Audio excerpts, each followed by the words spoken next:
В 2008 году Олег Ходов основал оркестр национальных инструментов «Иристон». Молодой коллектив быстро полюбился публике. Народные мотивы и мелодичное звучание древних астинских инструментов не оставляют зрителя равнодушным и сегодня. Из-за пандемии музыканты 2 года не давали концерты. Долгожданное возвращение на сцену состоялось в зале Государственной филармонии. Прозвучали известные народные и авторские произведения. Тему продолжит Валерия Кузаева.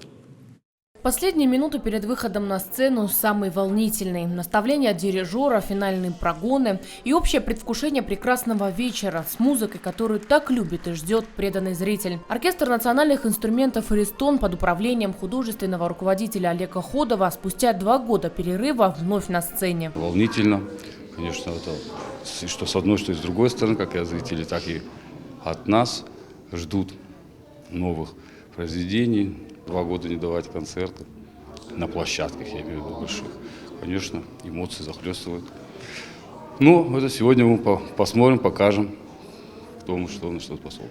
Волнение исчезает, когда затихает зал и появляется ее величество – музыка. Мелодичная осетинская гармошка, далафандыр, кишинфандыр. У каждого инструмента своя история. Артисты ансамбля с гордостью отмечают, национальные инструменты – это не только лицо, это сердце республики. Успехи одного из самых молодых творческих коллективов с гордостью отмечает и руководство филармонии. Молодые ребята, талантливые, которые исполняют нашу осетинскую мелодию, музыку.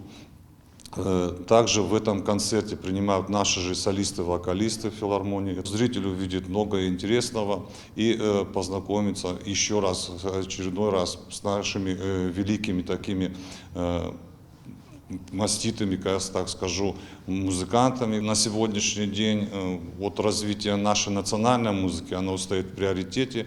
И во всех районах, я вам скажу, что уже созданы оркестры национальных инструментов. Артисты признаются, по сцене истосковались. Каждое выступление не только удовольствие, но и ответственность. За ними стоят долгие репетиции, годы работы над собой. Звучат как фольклорные композиции, так и произведения Хаханова, Плиева, Алборова и других выдающихся осетинских композиторов.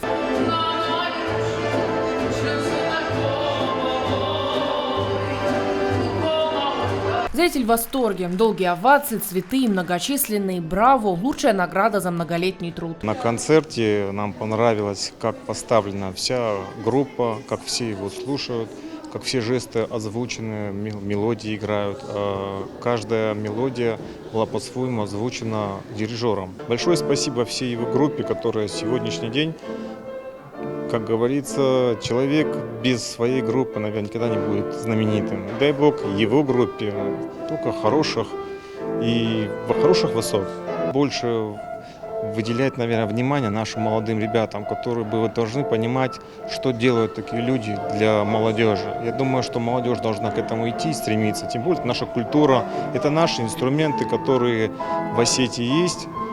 Традиции, которые мы должны поддерживать, мы должны нести культуру в жизнь. Сегодня каждый человек в этом зале – доказательство того, что национальная музыка всегда будет занимать особое место в культуре и сердцах жителей республики. Валерия Кузаева, Хетагапоев, Новости Осетии.